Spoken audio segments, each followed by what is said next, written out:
The gavel strikes the mahogany block like a gunshot, sealing the fate of a man who did not commit the crime. Looking down from his high bench, Judge Harlan Whitaker smiles, his eyes cold and devoid of empathy. He thinks he has just solved his biggest problem by pinning a brutal felony on a random, quiet black man who happened to be walking down the wrong street. To Whitaker, the man in the orange jumpsuit is a nobody, a statistic, a convenient ghost to take the fall for his own family's sins.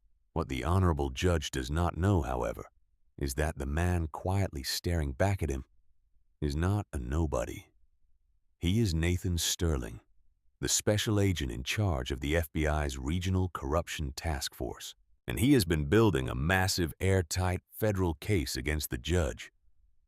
Grab your popcorn because the hunter just locked himself in a cage with the lion, and the karma about to drop is going to be legendary. Rain pours down in torrential sheets through the streets of Philadelphia, the kind that washes the filth from the streets but leaves the deeper rot entirely untouched. Judge Harlan Whitaker sat in his leather-upholstered study in the affluent mainline suburbs, swirling a glass of Macallan 18. He was a man accustomed to absolute authority. For years, the 3rd District Municipal Court had been his personal kingdom.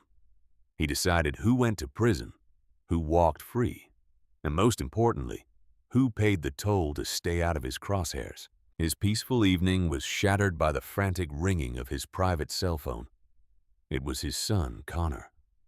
Dad, you have to help me," Connor stammered, his voice choked with panic and the unmistakable slur of heavy intoxication.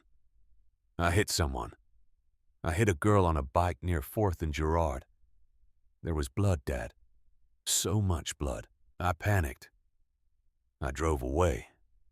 Harlan Whitaker closed his eyes, his grip tightening around his crystal glass until his knuckles turned white. A DUI hit and run. It was the kind of scandal that could unravel his entire carefully constructed empire, invite media scrutiny, and trigger the state ethics board. "Where's the car?" Harlan asked, his voice dead calm. "In the alley behind the precinct. I didn't know where else to go." "Stay there. Do not speak to anyone." Harlan hung up the phone and immediately dialed Detective Vince Ramsey. Ramsey was not just a cop. He was Harlan's primary fixer, a deeply corrupt detective who had grown wealthy burying evidence and intimidating witnesses for the judge. "Vince, we have a situation," Harlan said. He quickly outlined the problem. By the time he finished, Ramsey was already in motion. "Don't worry, Judge," Ramsey rasped over the phone. "I'm looking at the car right now. Front bumper is smashed, blood on the grill. But the kid is inside my office.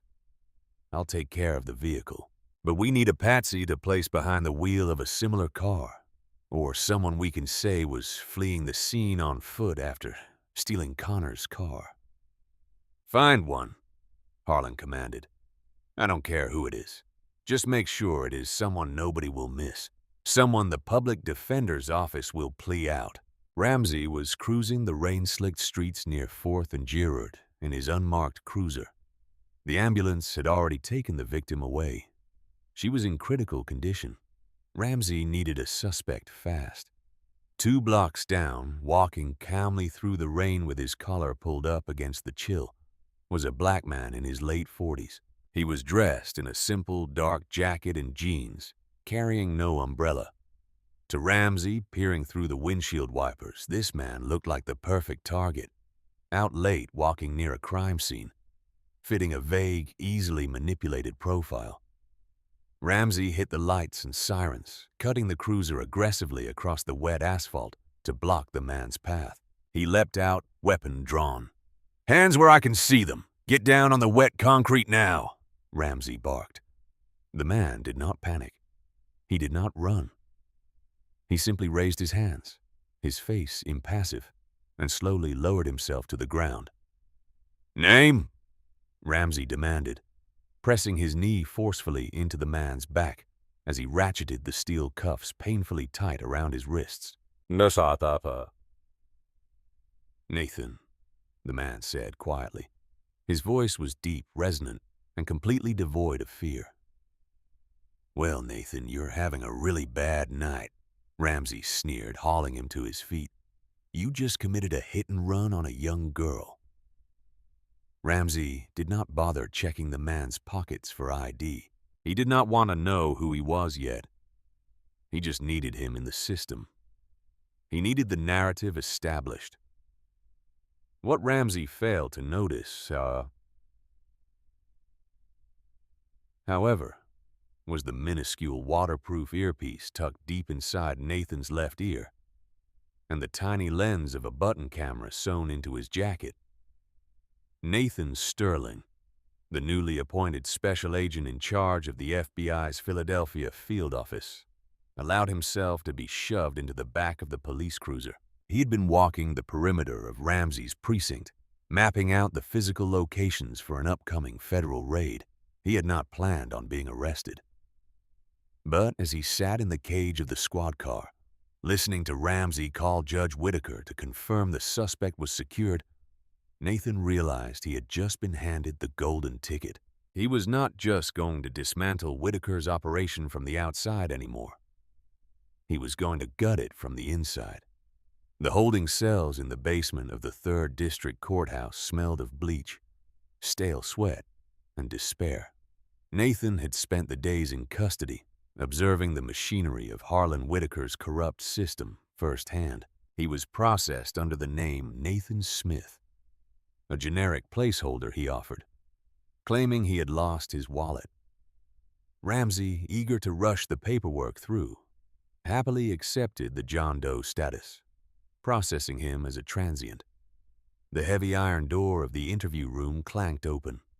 A young, exhausted-looking woman carrying a massive stack of manila folders walked in. This was Rachel Bennett, a public defender fresh out of law school. "Mr. Smith?" Rachel asked, rubbing her temples. "I'm Rachel Bennett. I've been assigned to your case." She dropped the file on the metal table. "Look, I'm going to shoot straight with you. They have you for felony hit and run, reckless endangerment, and fleeing the scene of a crime." Detective Ramsey filed the report himself. "He says he saw you running from a vehicle matching the description of the car that hit the victim."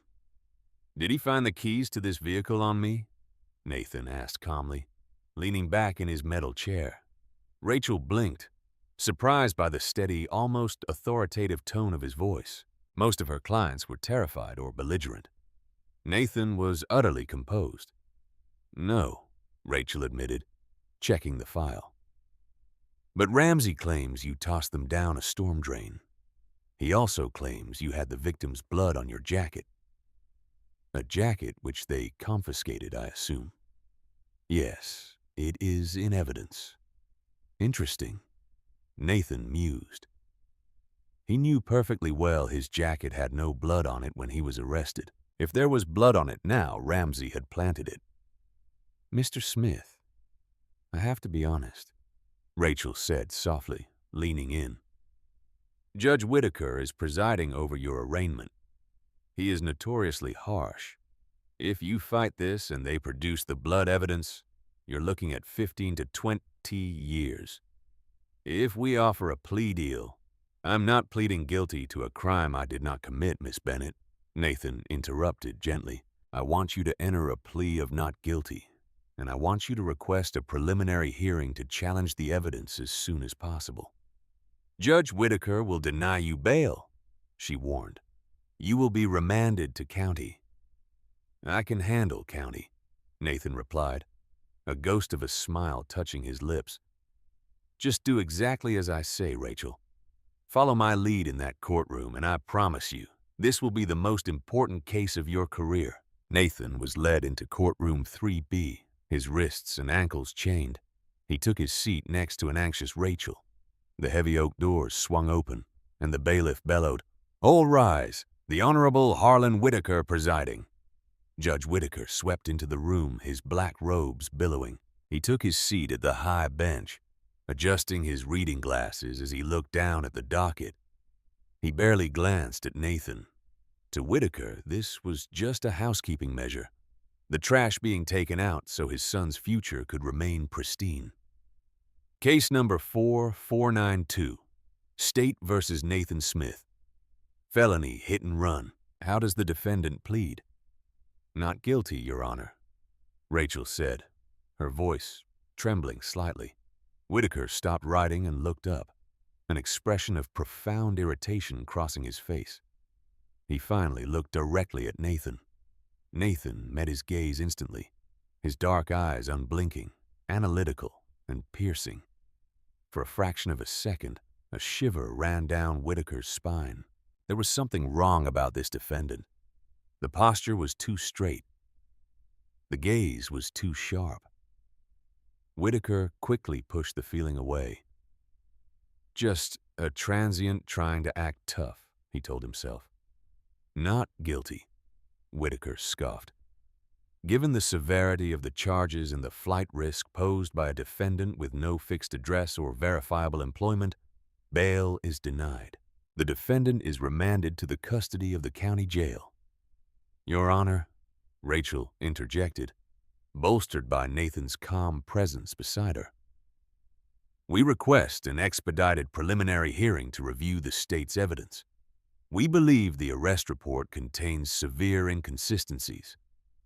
Whitaker's eyes narrowed into dangerous slits. He looked over at this prosecution table, where an assistant district attorney, one who owed her job to Whitaker's political machine, nodded slightly. Very well, Whitaker said coldly. Preliminary hearing is set. But I warn you, counselor, if you waste this court's time, there will be consequences. He slammed the gavel down. Nathan stood up as the bailiffs approached to lead him away. Before turning, he looked directly at Whitaker and gave a very small, almost imperceptible nod. A promise. At the exclusive Union League Club, Judge Whitaker clinked glasses with Detective Ramsey. The kid's car is crushed and in a junkyard in Jersey. Ramsey laughed quietly, chewing on a thick cigar. The blood is on the transient's jacket. The ADA is prepping the case. It's airtight. Connor is safe. Good work, Vince, Whitaker said, taking a slow sip of his bourbon. Just make sure that public defender does not find any loopholes at the hearing. Shut it down. Consider it done.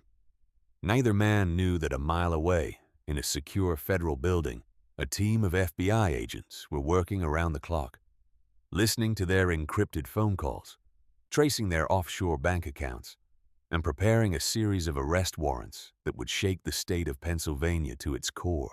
Courtroom 3B was nearly empty. Save for the bailiffs, the court reporter, the ADA, Rachel Bennett, and Nathan, who was once again sitting at the defense table in a bright orange jumpsuit. However, sitting quietly in the very back row of the gallery were two men in sharp, impeccably tailored gray suits.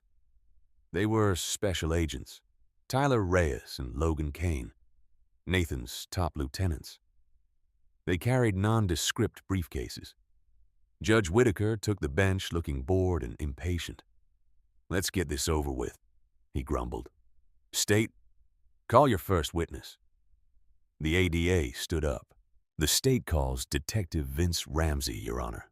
Ramsey strutted up to the witness stand, raising his right hand and swearing to tell the truth. He looked at Nathan with a smirk, then turned his attention to the ADA. Under the ADA's softball questioning, Ramsey painted a damning picture. He testified that he was patrolling the area near the hit and run, saw the defendant sprinting away from an alley, pursued him, and found him highly agitated. He testified that he later found the victim's blood on the sleeve of the defendant's jacket. Thank you, Detective. The ADA smiled. Nothing further. Cross-examination, Miss Bennett? Whitaker asked, waving his hand dismissively as if to hurry her along. Rachel stood up. Her hands were shaking. Nathan had handed her a thick manila envelope that Agent Reyes had passed to a sympathetic jail guard who was secretly on the FBI payroll. Inside the envelope was a heavily redacted, highly classified federal dossier. "Detective Ramsey," Rachel began, finding her voice. "You stated you arrested my client at the time of the incident. Is that correct?" "That is correct." Ramsey nodded confidently. "And you testified that you pursued him on foot after seeing him run from an alley near 4th and Girard." "Yes." Rachel pulled a document from the envelope. "Your Honor, I have here a certified GPS tracking log from Detective Ramsey's precinct-issued cruiser.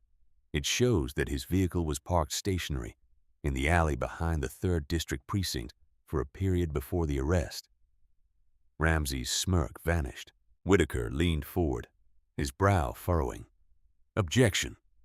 The ADA shouted. "We have not seen this document." "I'm submitting it into evidence now, Your Honor," Rachel said, walking a copy over to the ADA and the judge. "Furthermore, the GPS shows Detective Ramsey drove directly from the precinct to 4th and Girard at a high rate of speed, arriving just before the arrest. He did not patrol the area. He went straight there." "Detective, who were you meeting in the alley behind your precinct?" Ramsey shifted uncomfortably in his seat.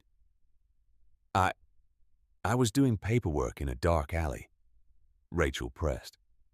"Is it not true that shortly before the arrest, you received a phone call from Judge Harlan Whitaker's private cell phone?" The entire courtroom froze. The air was suddenly sucked out of the room. "Objection! Outrageous!" the ADA screamed. Whitaker's face drained of color. He gripped his gavel so hard his hand shook. "Counselor, you are treading on incredibly thin ice. What is the meaning of this?" "The meaning, Your Honor," Rachel said, her confidence surging as she looked at the second page of the dossier, "is that the state's witness is lying. Furthermore, regarding the blood found on my client's jacket, Your Honor, I hold in my hand a chain of custody report from the state crime lab. It shows that the jacket was logged into evidence at a certain time, but a secondary log provided by an independent internal affairs audit shows the jacket was checked out by Detective Ramsey and returned shortly after. Detective, did you apply the victim's blood to the jacket during that window?" "No, that is a fabrication," Ramsey yelled, his face turning purple. He looked at Whitaker in a panic. Whitaker was staring at the documents, his mind racing. How did a public defender get precinct GPS data? How did she get internal affairs logs? "Miss Bennett," Whitaker boomed, his voice echoing off the wood-paneled walls, "I demand to know the source of these documents immediately. They are highly irregular and likely inadmissible."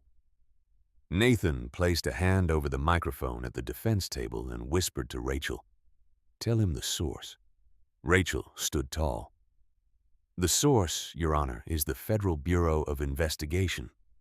Silence fell over the courtroom like a heavy blanket. Whitaker looked from Rachel to Nathan. Nathan was no longer looking at the table. He was leaning back in his chair, staring directly at the judge. The illusion of the helpless transient was completely gone. In his eyes, Whitaker saw the cold, calculated intelligence of an apex predator. "The FBI," Whitaker stammered, trying to regain his composure.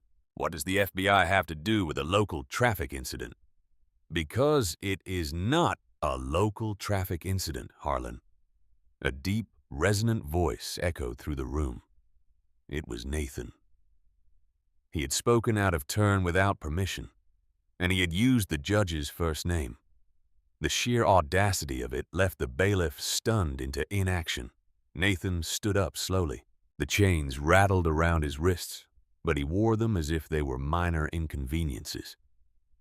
He turned his gaze to Detective Ramsey on the stand. "Detective Ramsey," Nathan said, his voice projecting with the authority of a man used to commanding thousands.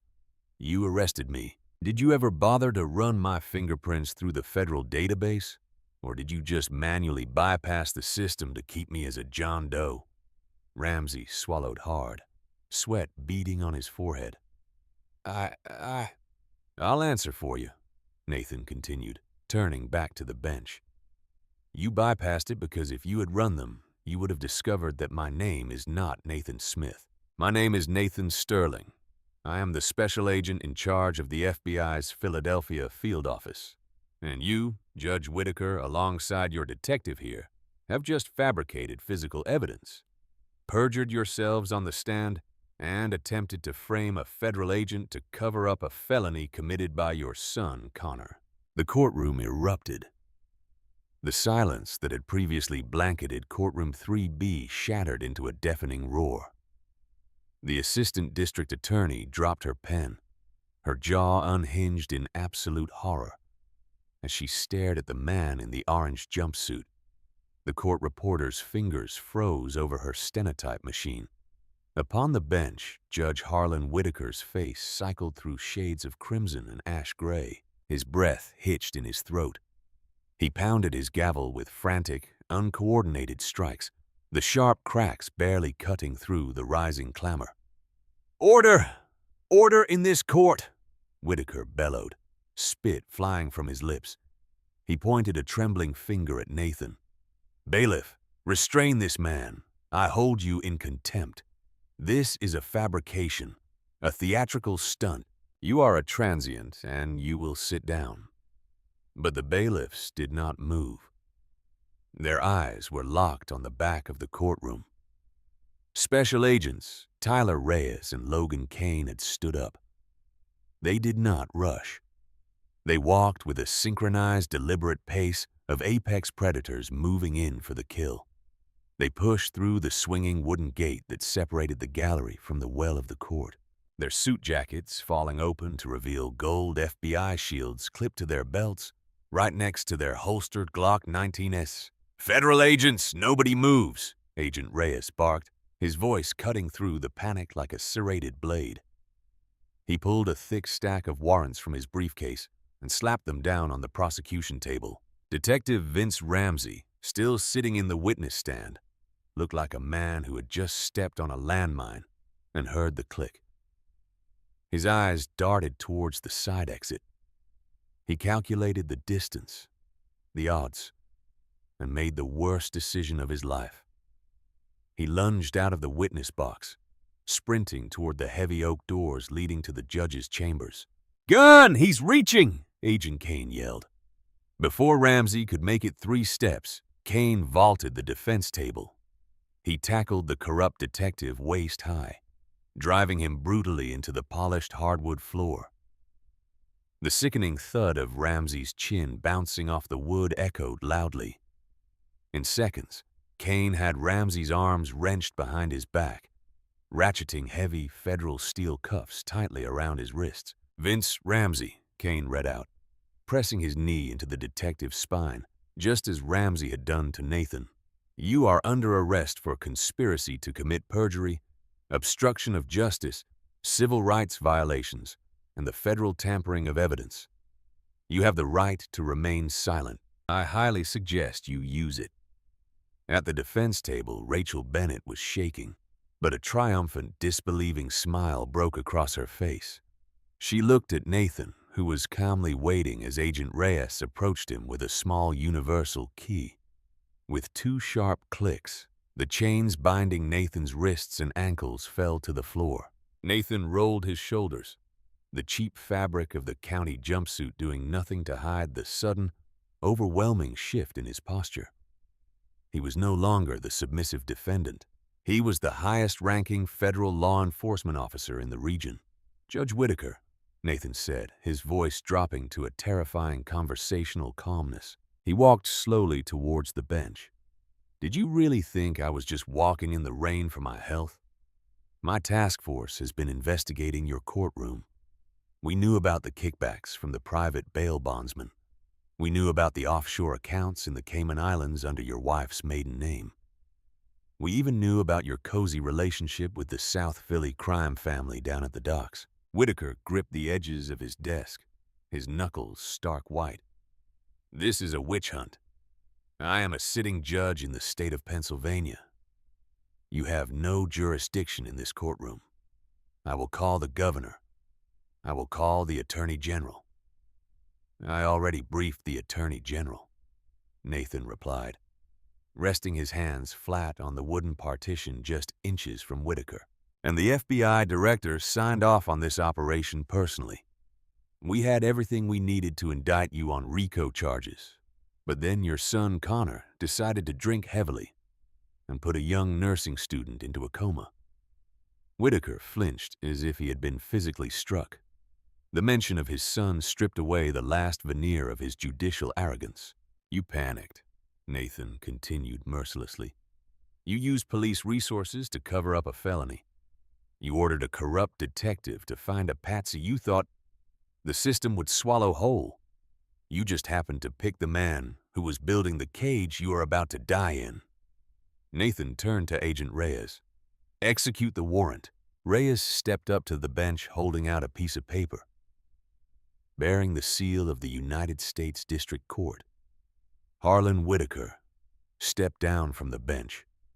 "You are under arrest for racketeering, wire fraud, conspiracy to commit murder after the fact, and obstruction of justice."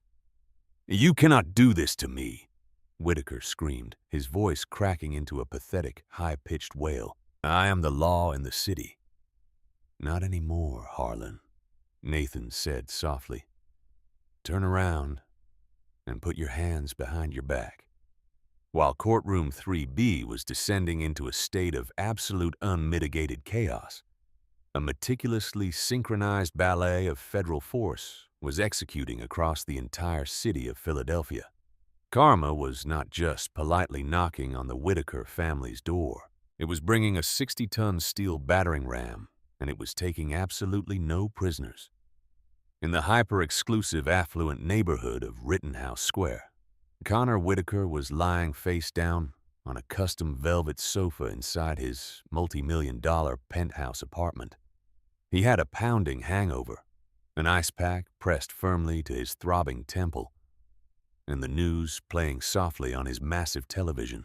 He felt a nagging, uncomfortable sense of guilt about the girl he had smashed into with his BMW, but his father had assured him the situation was entirely handled.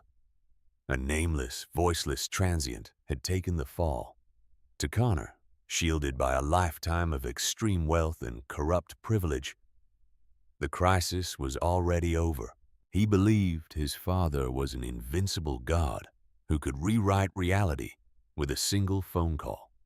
At that moment, the reinforced solid oak door of Connor's penthouse violently exploded inward.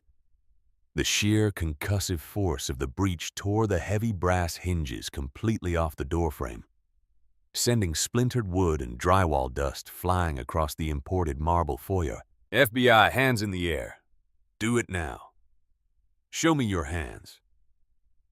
A 12-man federal tactical team clad in heavy olive drab body armor, Kevlar helmets, and carrying matte black M4 carbines flooded into the sprawling living room like a tidal wave of righteous fury. Searing red laser sights danced aggressively across Connor's chest as he screamed, dropping his ice pack and throwing his trembling hands up in sheer, unadulterated terror. He scrambled backward, his bare feet slipping helplessly on his expensive Persian rug. "Don't shoot. Please, God, don't shoot. I am the judge's son. I am Harlan Whitaker's son." Connor sobbed hysterically, falling to his knees and clasping his hands behind his head before anyone even gave the specific order. "We know exactly who you are, kid." The lead tactical agent barked, holstering his weapon and grabbing Connor by the collar of his expensive silk pajamas. He threw the young man face first against the nearest wall, forcefully wrenching his arms behind his back. "Connor Whitaker, you are under federal arrest for felony hit and run, aggravated vehicular assault, and fleeing the scene of a crime. You have the right to remain silent." "It was my dad." Connor shrieked, the heavy steel cuffs ratcheting tightly around his wrists. In seconds, the loyalty of a lifetime completely evaporated into thin air. I just called him for help. He did the cover-up. He called his dirty cop to find a fake suspect. I didn't want to run. I'll tell you absolutely everything. Just please don't hurt me. Meanwhile, back at the 3rd District Courthouse, the scene had escalated into a full-blown media spectacle. The local press, tipped off by an anonymous, strategically placed source within the FBI field office, had completely surrounded the front marble steps of the courthouse building. News helicopters from every major network in the state chopped loudly through the overcast sky, their high-definition cameras zooming in on the heavy brass double doors. Inside, away from the flashing cameras, Harlan Whitaker was experiencing the most profound, soul-crushing humiliation of his entire life. He had been forcefully stripped of his commanding black judicial robes by the very bailiffs who had served him in fear for years. He stood in his rumpled, tailored charcoal suit, his arms pinned awkwardly behind his back by heavy federal steel handcuffs. He looked suddenly old, deflated, and utterly broken. The imperious, terrifying judge who had callously destroyed thousands of lives with a flick of his pen was now trembling violently, his chest heaving with sheer panic. Nathan Sterling had retreated briefly to a secure anteroom and changed out of the bright Orange County Jail jumpsuit. He returned wearing a sharp, impeccably fitted dark navy suit brought to him by Agent Kane. He adjusted his silk tie, his posture radiating absolute unyielding authority, and looked down at the pathetic figure of Whitaker. "You're going to United States Penitentiary Lewisburg, Harlan," Nathan said quietly, his deep voice carrying a terrifyingly calm resonance. "Do you have any idea what kind of inmates they house in that facility? A lot of the men you accepted heavy bribes to put away. The cartel lieutenants you double-crossed. The mobsters you failed to protect when the federal heat came down. You're going to see a lot of very familiar, very angry faces." "Please," Whitaker whispered, tears finally spilling over his eyelids, his voice a pathetic, rasping beg. "Nathan, Agent Sterling, please listen to me. I have money, millions, and offshore accounts. I have information that can make your entire career. I can give you the mayor of Philadelphia on a silver platter. I can give you half the city council and 3 state senators. Just don't put me in general population. Keep me in solitary. And please don't let them take my son. He is just a boy." Nathan looked at the man with zero pity, his dark eyes cold and unyielding. He thought of the young nursing student fighting for her life in an intensive care unit right now, a girl whose life was almost permanently written off as collateral damage by the man currently begging on his knees. "Your son flipped on you in the moments after my tactical agents breached his penthouse door," Nathan said, his words dropping like heavy iron anvils. "The exact moment they entered, he started screaming that the cover-up was entirely your idea. He did not even hesitate for a second, Harlan. He gave up absolutely everything to save his own skin." Whitaker physically slumped, a hollow, agonizing groan escaping his lips as his knees buckled. Agent Reyes and Agent Kane had to haul him up roughly by the armpits just to keep him from collapsing completely onto the hardwood floor. It was the ultimate poetic betrayal. Whitaker had destroyed his storied career, his legacy, and his absolute freedom to save his son, only for his son to hand him over to the federal government without a single second thought. "Walk him out the front doors," Nathan ordered, turning his back on the disgraced judge. "Sir, the press is out there in full force," Agent Reyes noted, checking his earpiece. "We usually take high-profile targets down through the secure underground garage to avoid a circus." "Not today," Nathan replied, his eyes narrowing with a fierce, uncompromising sense of justice. He liked to make a massive public spectacle of the poor people he convicted. He loved to humiliate them in front of the gallery to feed his own ego. Today, he gets to experience his own brand of justice. Take him right out the front doors." As the heavy, ornate courthouse doors swung open, the blinding flash of 100 camera lenses erupted simultaneously.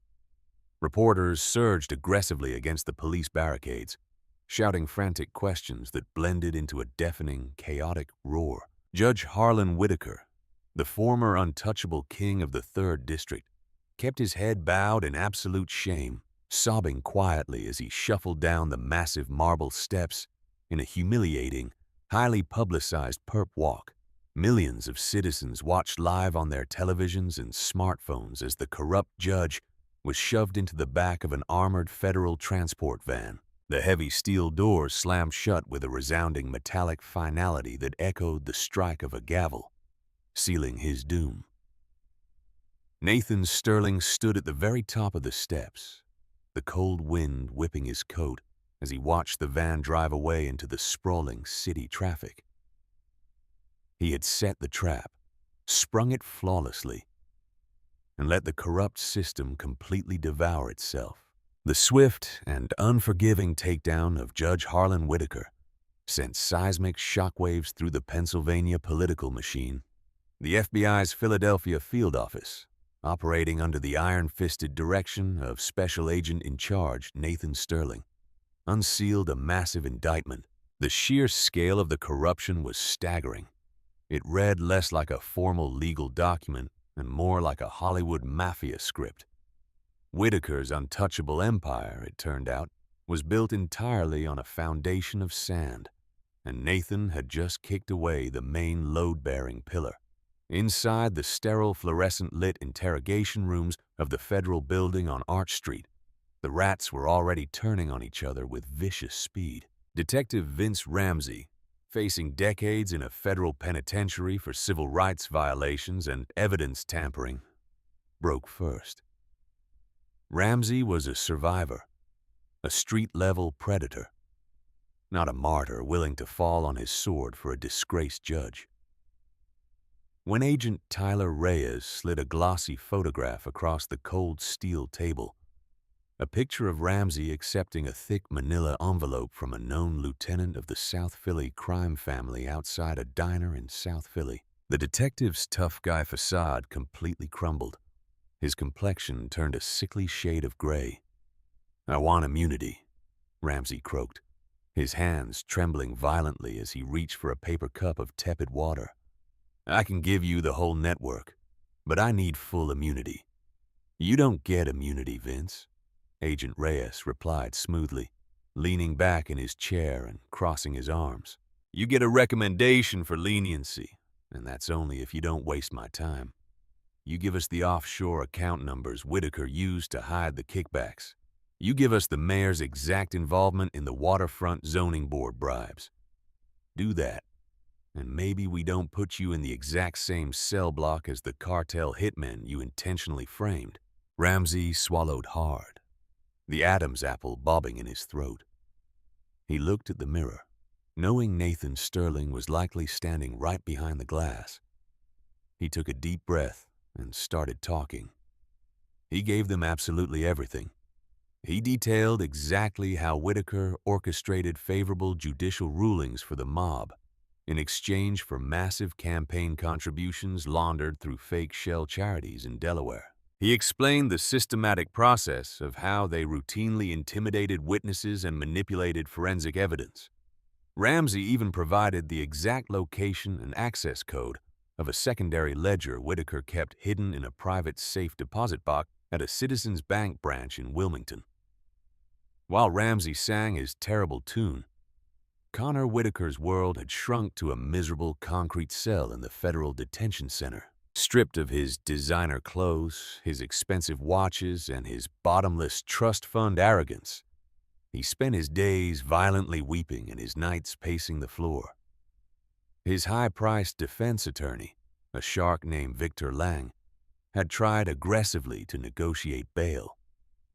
However, the federal magistrate, citing Connor's proven flight risk, the severity of the victim's injuries, and the blatant tampering of evidence orchestrated by his father, denied it outright. Victor Lang sat across from Connor in the visitor's booth, separated by thick plexiglass.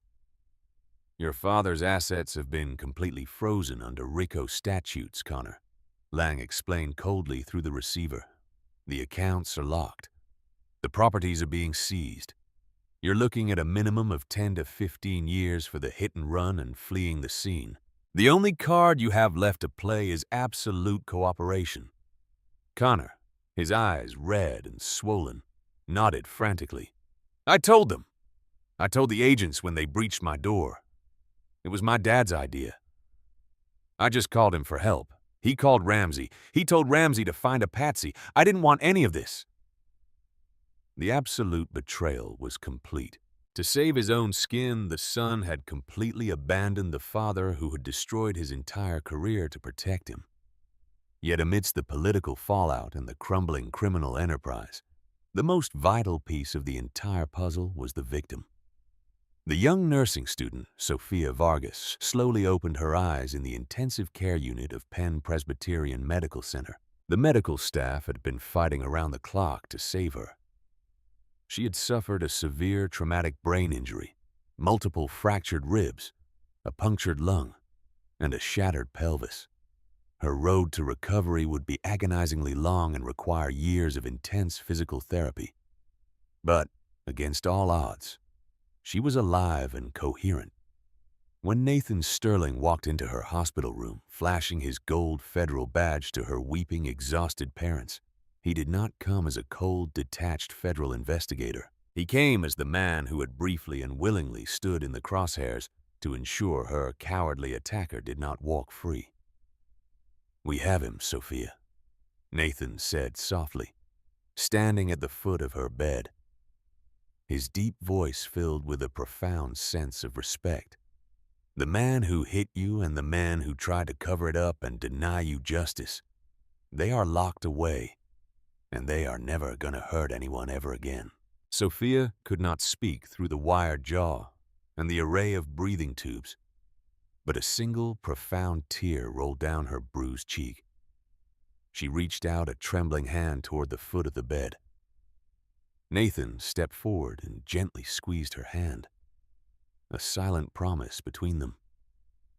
That small gesture of resilience from a girl who had nearly lost everything was all the motivation Nathan needed to finish burying the Whitaker family under the prison. Armed with Ramsey's meticulous confessions, Connor's terrified cooperation, and the newly recovered financial ledgers from the Wilmington Bank, the FBI's net pulled completely tight around Harlan Whitaker.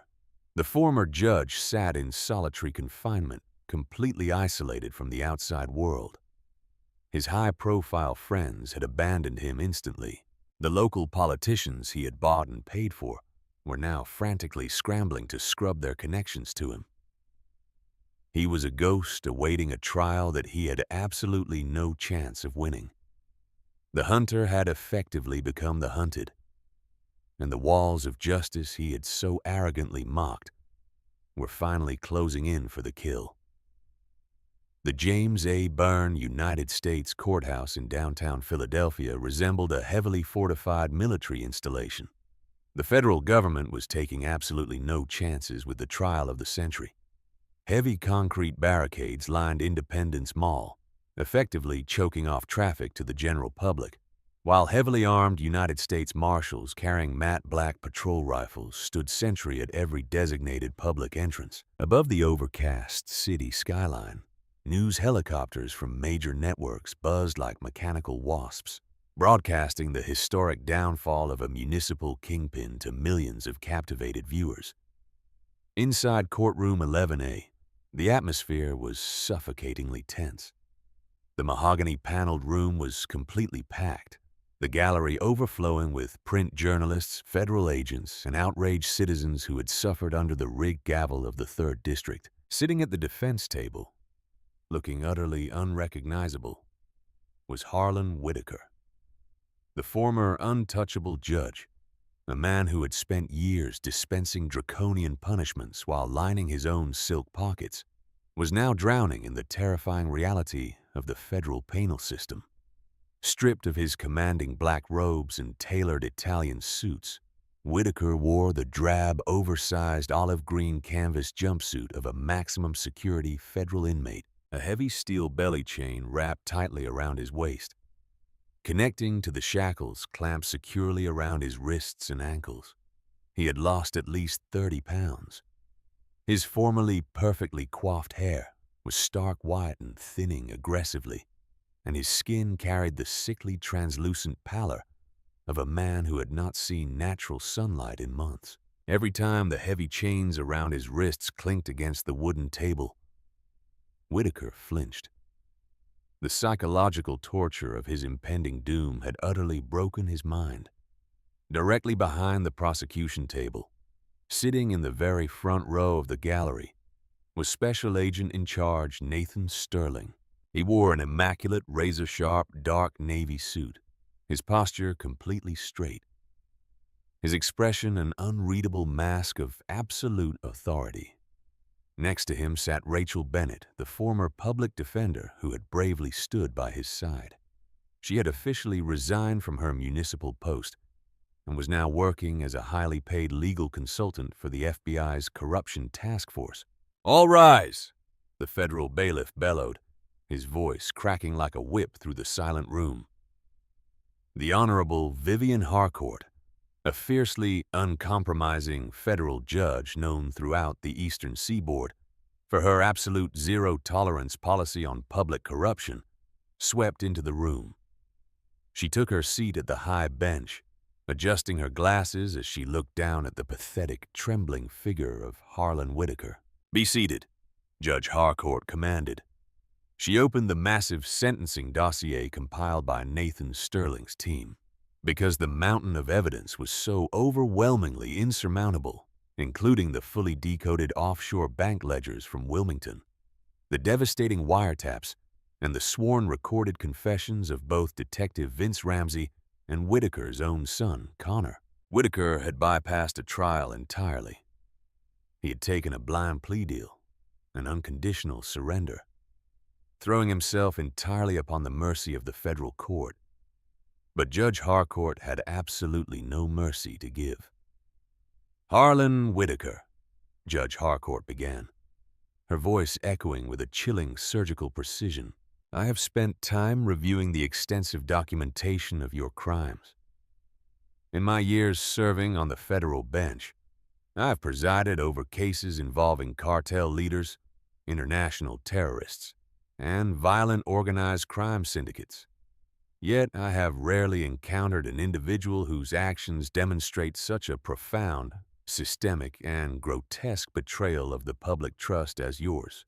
Whitaker stared at the scuffed hardwood floor, a single tear leaking from his eye and tracking through the deep wrinkles of his face. "You turned a sacred, foundational institution of American justice into your own personal criminal enterprise," Judge Harcourt continued, her tone growing sharper. "You sold favorable verdicts to the highest bidder. You destroyed the lives of countless innocent individuals who lacked the financial resources to combat your corrupt machine. And when your own son committed a horrific, violent felony, your immediate instinct was not accountability, but an arrogant, calculated cover-up." Judge Harcourt paused, turning her piercing gaze directly toward Nathan Sterling in the gallery before looking back down at Whitaker. "Let us speak to the profound arrogance and racial malice of your final crime," she said, her voice dripping with absolute disgust. "When you ordered Detective Ramsey to find a patsy to take the fall for your son's hit and run, you did not just pick a random name out of a hat. You and your detective specifically targeted a black man walking alone in the rain in a lower-income neighborhood. You looked at him through the lens of your own deep-seated prejudice and assumed he was uneducated, disposable, and voiceless. You believed society would simply swallow him whole and forget about him. Your arrogance blinded you to the fact that the man you threw into a cage was the very architect of your destruction." Whitaker let out a pathetic, stifled sob, burying his face in his trembling, shackled hands. The heavy chains rattled loudly in the microphone. "Your Honor, please," Whitaker rasped, his voice a broken, raspy whisper. "I am deeply, profoundly sorry. I lost my way. I was only trying to protect my boy." "You protected no one, Mr. Whitaker." Harcourt fired back instantly. "Your son, Connor Whitaker, was sentenced in this very courtroom to 12 years in a federal penitentiary. Detective Vince Ramsey was sentenced to 15 years. Your wife has filed for divorce and your estate has been completely liquidated to provide restitution to your victims. Most notably, Miss Sophia Vargas, who will spend the rest of her life dealing with the physical trauma your family inflicted upon her." Judge Harcourt picked up her heavy wooden gavel. The entire courtroom held its collective breath for the federal charges of racketeering, wire fraud, conspiracy to commit perjury, civil rights violations, and obstruction of justice. "I sentence you, Harlan Whitaker, to 30 years in federal prison. This sentence is to be served without the possibility of parole. Furthermore, I am explicitly denying your counsel's request for placement in a minimum security white-collar facility." Whitaker's head snapped up, his eyes wide with sheer unadulterated terror. "You are remanded to the immediate custody of the Federal Bureau of Prisons," Harcourt concluded, striking the gavel with a thunderous crack. "You will serve your full sentence at United States Penitentiary, Lewisburg, in the general population." A collective gasp of shock rippled through the gallery. USP Lewisburg was a notoriously brutal, high-security facility.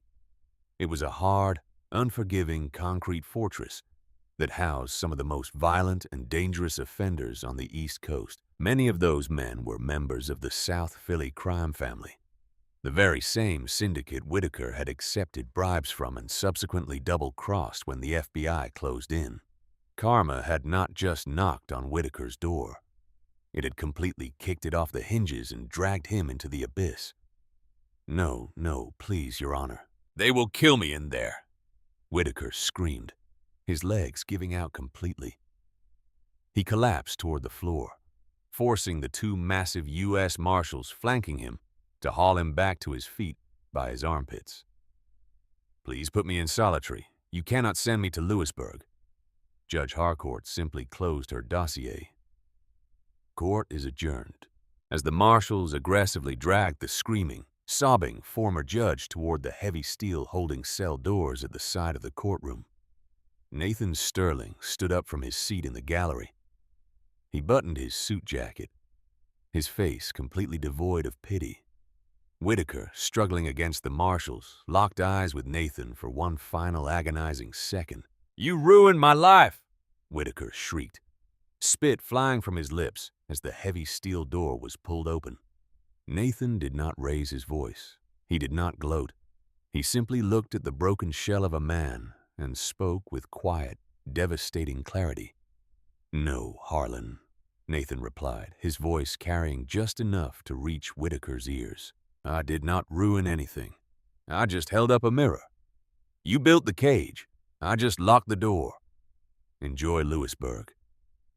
The heavy steel door slammed shut behind Whitaker with resounding metallic finality that echoed through the silent courtroom. Nathan turned and walked down the center aisle, nodding respectfully to Rachel Bennett. As he pushed through the heavy double oak doors and stepped out into the bright, crisp afternoon sunlight of Philadelphia, he took a deep breath. The systemic rot had been aggressively surgically removed. The untouchable king was gone, and the city felt undeniably profoundly cleaner. Nathan Sterling checked his watch, adjusted his tie, and began walking back toward the federal building. There were always more shadows to chase, and he had a job to do. What an absolutely epic conclusion to an unbelievable story.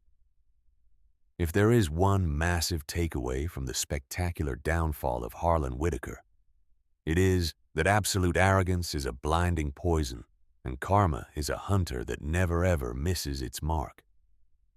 The very prejudice that Whitaker used to weaponize the justice system against an innocent man became the exact trap that dismantled his entire criminal empire. Nathan Sterling did not just beat the corrupt system. He masterfully allowed the system's own arrogance to completely devour itself from the inside. In the end, the story of Judge Harlan Whitaker and Special Agent Nathan Sterling delivers one of the most profound truths we can ever carry in our hearts. No amount of power, wealth, or position can shield you from the consequences of your own arrogance and cruelty. Whitaker believed he stood above justice itself. He twisted the system, sacrificed an innocent man, and thought his corruption would remain hidden forever. Yet, in a single breathtaking moment, the very prejudice and entitlement that made him feel invincible became the trap that destroyed him. Karma doesn't always arrive loudly or immediately, but it never misses its mark. It moves with quiet precision, often using the very tools of our own making to bring us to our knees. This story reminds us that true strength lies not in control or status, but in integrity, humility, and treating every person with basic human dignity. Because the stranger you dismiss today might be the one who reveals the truth tomorrow. No matter how high you climb or how cleverly you cover your tracks, character is destiny. The universe has a long memory, and justice, though it may seem delayed, has perfect timing. If this powerful message touched something deep inside you, if it made you reflect on fairness, integrity, or the quiet courage it takes to do what's right, drop a comment below and tell me, what's one moment in your life when karma showed up in a way you'll never forget? I read every single one. And if you want more real, heartfelt stories that remind us who we truly are, hit that subscribe button and turn on notifications. Let's keep growing together on this journey. Thank you for being here. Your presence truly means the world.